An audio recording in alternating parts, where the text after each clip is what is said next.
PSMS bahaya. Kata itu layak kita sematkan untuk situasi PSMS saat ini menyusul kekalahan yang sangat menyakitkan atas Persiraja Banda Aceh, yang mana kita tahu kita punya target bisa curi poin di kandangnya Aceh. Tapi sayang sekali kita bisa berharap, tetapi yang terjadi malah kita mengalami kekalahan kedua di musim ini.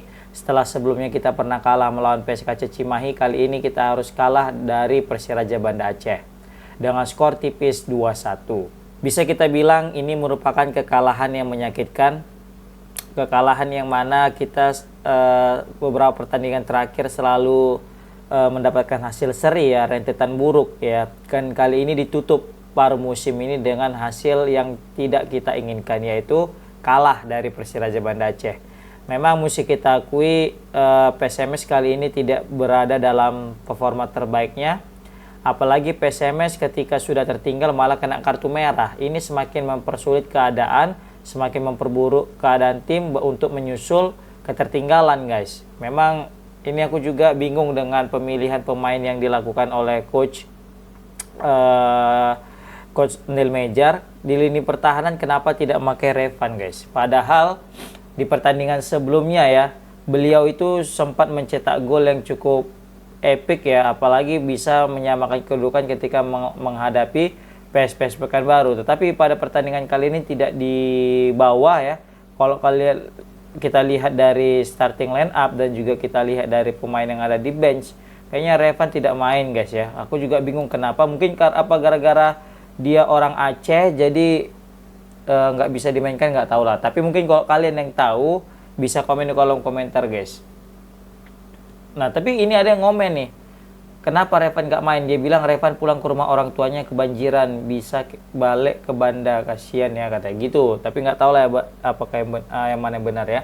Kita fokus kepada berita PSMS tadi, guys. Nah, di sini kan PSMS mengalami kekalahan. Kalau kita lihat dari permainan, memang PSMS sempatlah menyamakan kedudukan melalui Juninho Cabral, melalui pelanggaran yang dilakukan oleh Ademiter kepada Juninho, yang mana Juninho saat itu mau mau berebutan bola ya, terakhir malah dijatuhkan dia, dan terakhir PSMS pun bisa menyamakan kedudukan. Nah, tetapi setelah ketika sudah menyamakan kedudukan, PSMS malah kebobolan lagi.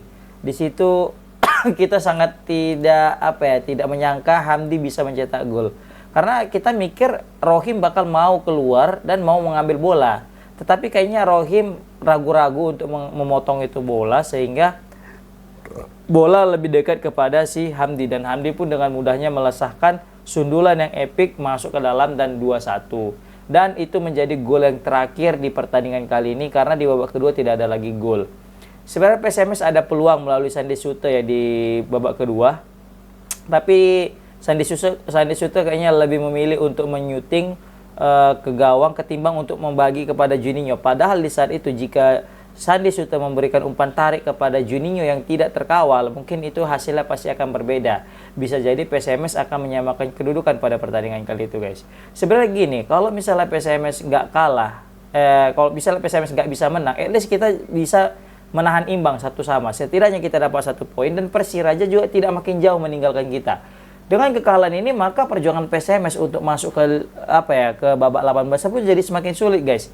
Apalagi PSMS Bekasi menang pula, PSMS Pekanbaru menang pula kemarin kan. Jadi makin tinggi posisi mereka, guys.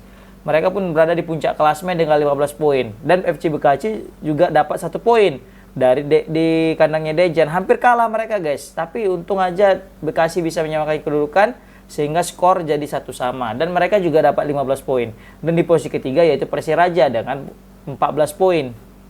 Nah, PSMS masih berada di peringkat ke-6 dengan poin yang 10, guys. Nah, jadi kan tertinggal ada 4 poin. Berarti kalau dalam pertandingan selanjutnya ini PSMS mau nggak mau wajib menang terus, guys. Karena kalau kita seri, apalagi sampai kita itu kalah, maka bisa kita bilang Liga 3 bisa jadi akan menjemput kita, guys. Karena kita nggak lolos ke 8 besar, berarti kita mesti ikut playoff zone playoff Liga 3. Nah, bayangkan, guys, tim sekelas PSMS Medan bermain di playoff Liga 3 ini kan cukup menyakitkan, guys, ya kan.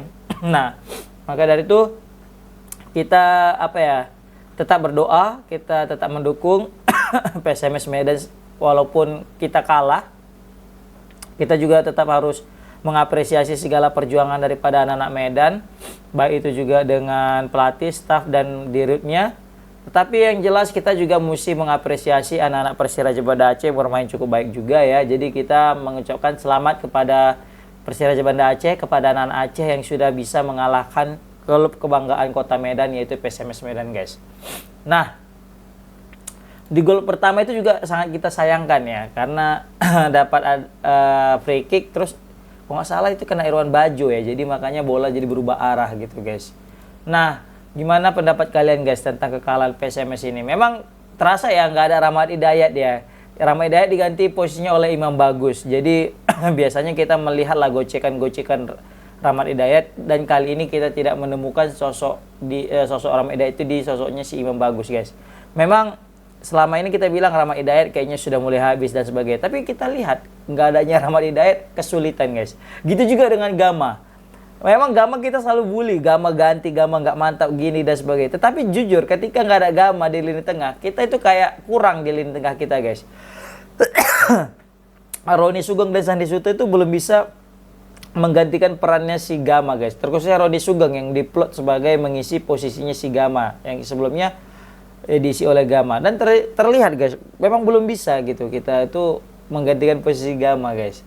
Untuk di belakang nih Sebastian Antik masih tetap ya menjadi pelopor di lini pertahanan. Yang sangat aku kecewakan itu sih, kenapa nggak Raven yang main, padahal si Revan, padahal Revan ini lagi on fire-nya kan.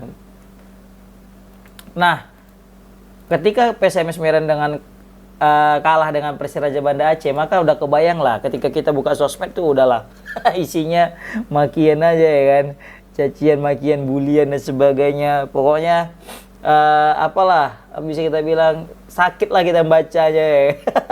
Tapi ya apa mau nggak dikata lah ya kan, kita juga mesti sadar diri PSMS Medan ini seperti kehilangan jati diri, guys. Jadi bayangkan 5 kali main PSM, sekali pun nggak pernah menang, 4 kali seri dan 1 kali kalah, dan itu udah main 2 kali kandang, 2 kali kandang, 3 kali tandang. Berarti kan bagus kita menang 2 kali kemarin di Barudin, kalah 3 kali nggak apa-apa, kan? Jadi kita dapat 6 poin gitulah ibaratnya. Nah, ini PR besar lah untuk Coach Neil Meijer, gimana nanti ke depannya PSMS bisa menang, guys. Kalau kita lihat-lihat nih, cobalah PSMS nanti bisa lah curi poin ke PSKC Cimahi di kandang, Persikota Tangerang juga di kandang, Dejen FC juga di kandang, baru Sriwijaya FC juga di kandang. Nah, tersisa kayaknya baru siapa lagi tadi kandangnya. Udah kayaknya itu aja sih. Kan? Karena kalau PSS kan baru kita tandang, Bekasi tandang, Persiraja. Oh ya, kandang juga Persiraja. Untungnya kita main tandang lebih banyak di putaran pertama, guys. Jadi nanti di putaran kedua kita lebih banyak main kandang sih. Nah, jadi moga-moga bisa lah kita dapat poin, guys. Jujur kemarin sebenarnya tadi malam aku mau pengen buat video, guys, tapi kayaknya aku masih kesel karena PSMS kalah, jadi makanya nggak bisa buat video tadi malam. Dan kali ini juga buat videonya juga udah mulai masih ada kesal-kesalnya, tapi tetap kita dukung lah. Apapun ceritanya, itu klub kebanggaan Kota Medan, tetap kita support. Nggak ada kata kalau menang kita support, kalah kita baki, enggak lah. Tetaplah kita support. Ya, tapi intinya pun kita pun mengkritik ya, karena memang kita sayang sih sebenarnya dengan klub Kota Medan ini kan. Kalau misalnya nggak sayang kan, ya udah kita biarin aja, bodo amat kan gitu kan. Oke. Komen di kolom komentar gimana pendapat kalian, guys, tentang kemenangan Persiraja Banda Aceh dan kekalahan PSMS Medan di lanjutan Liga 2 ini, guys. Assalamualaikum warahmatullahi wabarakatuh.